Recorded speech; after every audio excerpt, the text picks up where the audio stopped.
आज chief justice साहब Islamabad high court Aamir Farooq साहब की अदालत में साइफर केस की समाअत हुई।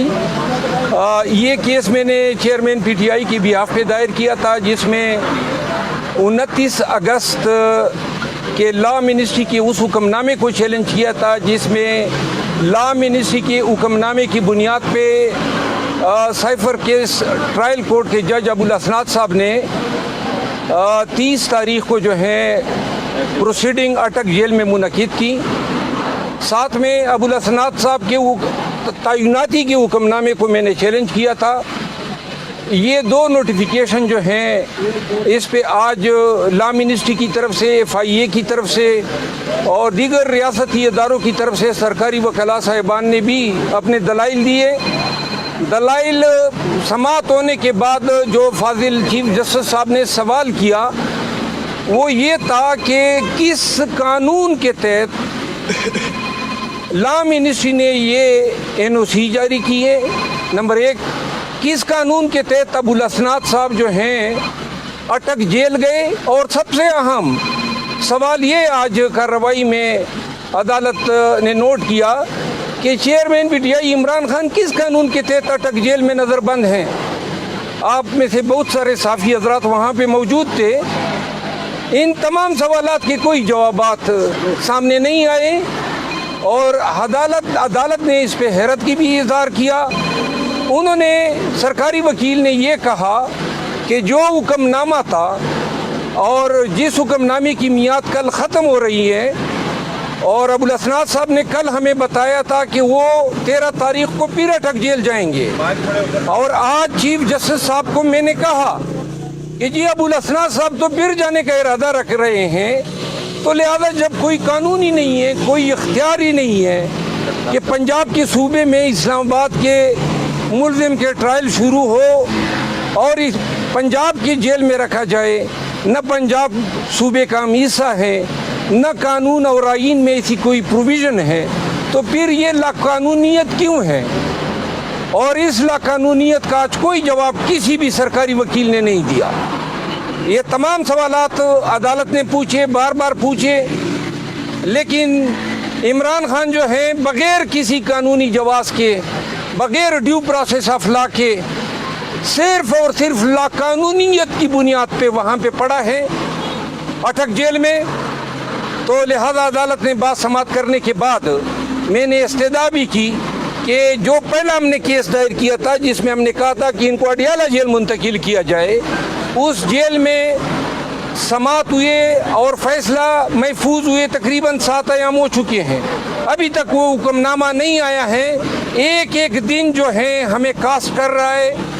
तो लिहाजा अदालत ने कहा कि जल्दी वो फैसला भी आ जाएगा, और आज की बात समाप्त होने के बाद इसमें भी फैसला महफूज कर लिया है। यहाँ पे मैं अर्ज़ कर दूँ कि ये जो लाकानूनियत है ये दिन ब दिन बढ़ती जा रही है, और लाकानूनियत तब बढ़ती है जब रोकने वाला कोई ना हो। और हमें उम्मीद है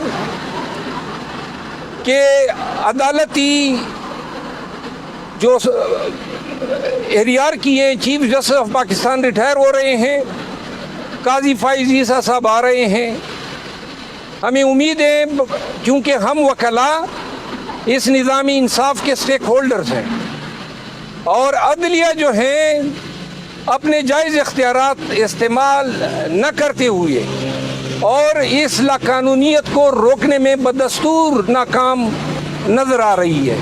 हमें काजी फाइज ईसा साहब की आमद पे उनको खुशामदीद भी कहते हैं। जाने वाले चीफ जस्टिस साहब को जो है उनका भी शुक्रिया अदा करते हैं, लेकिन साथ में हम ये भी रिकॉर्ड कर रहे हैं कि जनाब आपकी अदलिया जो है आखिरी सांसें ले रही हैं, और वाहिद उम्मीद अब काजी फाइज ईसा साहब से हैं कि वो अपनी बेतौकीर अदलिया जो हैं उसकी जो सांसें, जो आखिरी सांसें ले रही हैं, उनके कद व काट और उनके किरदार और उनकी शख्सियत को मद्देनज़र रखते हुए वकला बिरादरी और पाकिस्तान के अवाम उम्मीद लगाए बैठे हैं کہ وہ عدلیہ کو توقیر، تعظیم اور احترام کے راستے پہ ڈالے گی، اور پاکستان کے عوام جن کا بنیادی حق ہے کہ انہیں انصاف ملے، ان کے بنیادی حقوق ملے، جو اب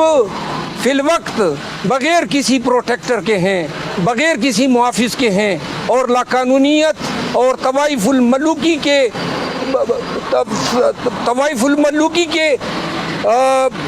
اس پہ پڑے ہوئے ہیں، کوئی آسرا نظر نہیں آ رہا ہے۔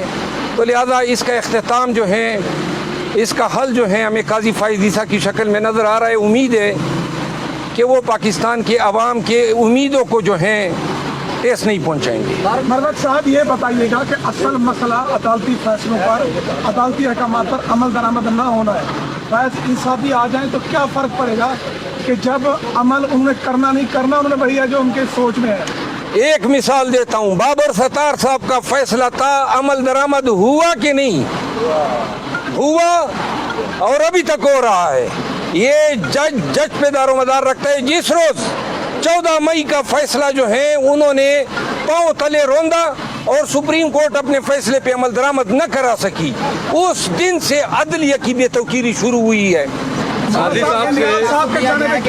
کو مرغے دیے جا رہے ہیں، ان کو بیڈ دیا گیا ہے، ان کو کولر دیا گیا ہے، لیکن کل نہیں پنجوتا صاحب ملاقات کر کے وہ گھر سے وہی گیلا بستر ہے، وہی ٹین کی چھت ہے، اس پر کیا کہیں گے؟ دوبارہ آپ نے ان کی سہولیات کے لیے پٹیشن نہیں ڈالی؟ دیکھیں، میں نے تفصیلی پریس کانفرنس کی تھی۔ چیئرمین پی ٹی آئی جو ہیں، قانون جیل مینیول اور پریزن رول کے تحت وہ اپنے پیسے پہ اپنی مرضی کا خوراک کھا سکتے ہیں۔ ہم نے متعلقہ اکاؤنٹ میں پیسے جمع کیے ہوئے ہیں اور خان کے اپنے خرچے پر اس کو کھانا دیا جا رہا ہے۔ یہ بتائیے گا کہ اس وقت جو نگران سیٹ اپ ہے پورے اختیارات استعمال کر رہا ہے، آپ کو لگ رہا ہے کہ نگران سیٹ اپ یہ اختیارات کو استعمال کرتے ہوئے الیکشن کی جانب بڑھے گا؟ آگے الیکشن کمیشن الیکشن کروائے گا، اور ساتھ میں صدر کے حوالے سے بھی بتا دیجیے گا صدر کے پاس اس وقت آئینی اختیار ہے کہ وہ تاریخ کا اعلان کر سکیں؟ دیکھیں، پہلا سوال ہے نگران سیٹ اپ کا۔ نگران سیٹ اپ جو ہیں وہ میرے خیال میں آنکھوں میں دھول جھونکنے کے مترادف ہیں۔ پاکستان بھر میں جب بھی نگران سیٹ اپ یا حکومتیں تبدیل ہوتی ہے تو اس کا سب سے پہلا اثر ہمارے شعبے پہ پڑتا ہے۔ تمام سرکاری وکلاء، attorney general, advocate general, D A Gs یہ چینج ہو جاتے ہیں۔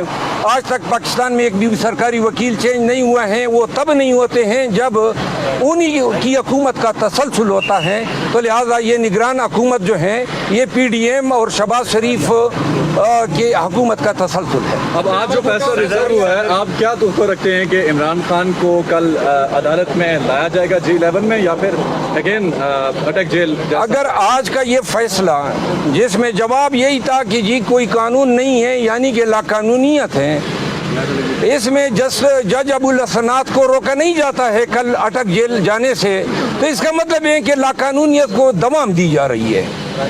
بلاول بھٹو اور زرداری آپس میں الیکشن کے معاملے میں لڑ پڑے ہیں۔ ایک کہتا ہے، بیٹا کہتا ہے الیکشن ہونی چاہیے، زرداری کہتا ہے نہیں ہونا چاہیے، اس پہ کیا ہے؟ لڑائی حقیقت میں نظر آ رہی ہے؟ جی، اگر وہ لڑ پڑے ہیں، ایک کہتے ہیں ہو جائے اور دوسرے کہتے ہیں نہ ہو، تو میرا خیال ہے کہ اس سے نکلنا کچھ نہیں ہے۔ یہ باپ بیٹے کی لڑائی جو ہے یہ تو میں نے پہلی دفعہ سنا ہے کہ کوئی قانونی ہوگا وہی جو زرداری چاہے گا۔